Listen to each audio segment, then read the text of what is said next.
أعوذ بالله من الشيطان الرجيم بسم الله الرحمن الرحيم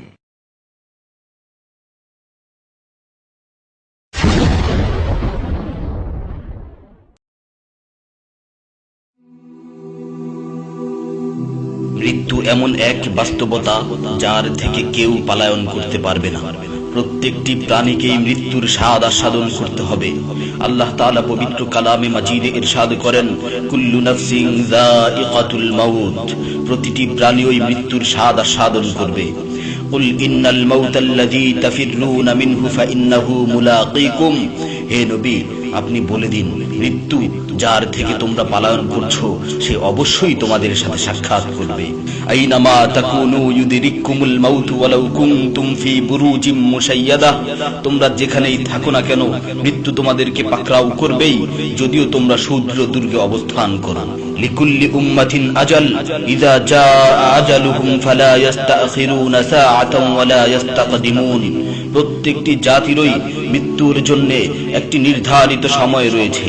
যখন সেই নির্ধারিত সময় চলে আসে তখন তার থেকে এক মুহূর্ত আগ পিছ করা হয় না।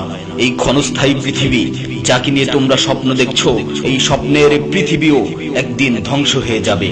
কিয়ামতের সময় যখন নিকটবর্তী হবে তখন আল্লাহ সুবহানাহু ওয়া তাআলা নিজের দায়িত্বপ্রাপ্ত ফেরেশতাকে সিংহায় ফুৎকার দেওয়ার আদেশ দিবেন।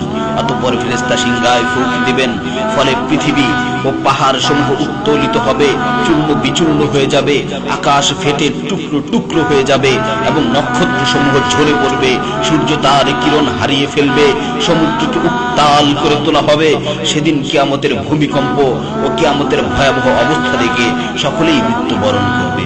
আল্লাহ তাআলা বলছেন, ইয়া আইয়ুহান নাসু ইত্তাকু রাব্বাকুম ইন্না যালজালাতাস সাআতি শাইউন আযীম يوم ترونها تذهل كل مرضعة عما رضعت وتضع كل ذات حمل حملها وترى الناس سكارى وما هم بسكارى ولكن عذاب الله شديد।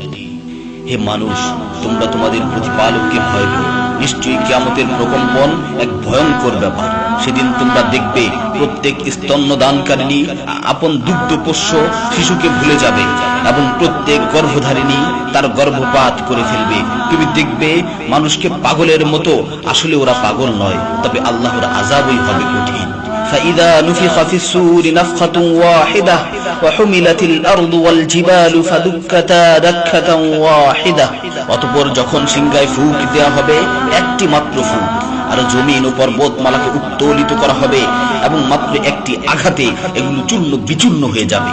ইযা সামাউ ফাতারাত ওয়া ইযাল কাওয়াকিবু তাসারাত ওয়া ইযাল বিহারু ফুজ্জিরাত ওয়া ইযাল কুবুরু বু'থিরাত আলিমাত নাফসুম মা কদ্দামাত ওয়া আখখারাত, যখন আসমান বিদীর্ণ হবে, আসমান ফেটে টুকরো টুকরো হয়ে যাবে, আর যখন নক্ষত্রগুলো ঝরে পড়বে, আর যখন সমুদ্রগুলোকে উত্তাল করে তোলা হবে, আর যখন কবরগুলোকে উন্মোচিত করা হবে, তখন প্রত্যেকেই জানতে পারবে সে আগে কি পাঠিয়েছে এবং পরে কি পাঠিয়েছে। সেদিন কিয়ামতের ভয়াবহতায় আল্লাহ সুবহানাহু ওয়া তাআলা ব্যতীত প্রতিটি প্রাণী প্রাণ হারাবে। পবিত্র কালামে মাজিদে ইরশাদ হয়েছে, কুল্লু শাইইন হালিকুন ইল্লা ওয়াজহা, সেদিন আল্লাহর মহান সত্তা ব্যতীত প্রত্যেকটি জিনিসই ধ্বংস হয়ে যাবে।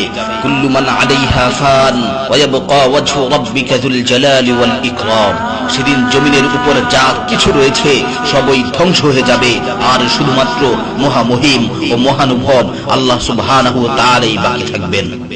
তাফসীরে ইবনে কাসীরে বর্ণিত হয়েছে, যখন ইসরাফিল আলাইহিস সালাতু ওয়াস সালাম সিংহায় ফুৎকার দিবেন তখন সকলেই মরে যাবে। মালাকুল মাউত মৃত্যুর ফেরেশতা এসে আল্লাহ তাআলাকে বলবে, হে আল্লাহ, সকলেই মরে গেছে। তিনি জিজ্ঞেস করবেন, অবশিষ্ট কে আছে? উত্তর দিবে, হে আমার রব, আপনি, আর আপনি তো হলেন চিরঞ্জীব। এছাড়াও বাকি রয়েছে জিবরাইল, মিকাইল ও আরশ বহনকারী ফেরেশতাগণ। আল্লাহ তাআলা বলবেন, জিবরাইল ও মিকাইলেরও তো মৃত্যু হওয়া উচিত। মৃত্যুর ফেরেশতা মালাকুল মাউত বলবে, হে প্রভু, জিবরাইল ও মিকাইলও মরে গেছে। আল্লাহ তাআলা জিজ্ঞাসা করবেন, এখন আর কে বাকি আছে? সে বলবে, এখন আমি বাকি আছি ও আরশ বহনকারী ফেরেশতাগণ বাকি আছে। তখন আল্লাহ তাআলা বলবেন, আরশ বহনকারীদেরকেও মরতে হবে, তারাও মরে যাবে। আল্লাহ তাআলা আবার জিজ্ঞাসা করবেন, এখন কে বাকি আছে? মালাকুল মাউত আজরাইল আলাইহিস সালাতু ওয়াস সালাম বলবেন, হে আমার রব, এখন আপনি বাকি আছেন এবং আমি বাকি আছি। তখন আল্লাহ তাআলা আজরাইল আলাইহিস সালাতু ওয়াস সালামকে বলবেন, তুমি তো আমার মাখলুক, সুতরাং তুমিও মরে যাও। তিনি তৎক্ষণাৎ মরে যাবেন এবং শুধুমাত্র আল্লাহ তাআলাই বাকি থাকবেন। অতঃপর আল্লাহ সুবহানাহু ওয়া তাআলা জমিনকে ভাঁজ করে ফেলবেন এবং তিনি 3 বার বলবেন, আনাল জব্বার, আনাল জব্বার, আনাল জব্বার, আমি প্রতাপশালী, আমি প্রতাপশালী, আমি প্রতাপশালী। অতঃপর তিনি 3 বার জিজ্ঞাসা করবেন, লিমানিল মুলকুল ইয়াউম, লিমানিল মুলকুল ইয়াউম, লিমানিল মুলকুল ইয়াউম, আজকের রাজত্ব কার, আজকের সার্বভৌমত্ব কার, আজকের আধিপত্য কার? জবাব দেওয়ার মতো কেউই থাকবে না। তিনি আবার উত্তর দিবেন, লিল্লাহিল ওয়াহিদিল কাহ্হার, আজকের রাজত্ব, আজকের সার্বভৌমত্ব, আজকের আধিপত্য পরাক্রমশালী একমাত্র আল্লাহ। ইবনে ওমর রাদিয়াল্লাহু তাআলা আনহু হতে বর্ণিত অপর এক হাদিসে ইরশাদ হয়েছে, কিয়ামতের দিন আল্লাহ সুবহানাহু ওয়া তাআলা আসমান জমিনকে ভাঁজ করে নিজ হাতে গুটিয়ে নেবেন। অতঃপর বলবেন, আনাল মালিক, আনাল জব্বার, আনাল মুতাকাব্বির, আমি বাদশা, আমি প্রতাপশালী, আমি অহংকারী।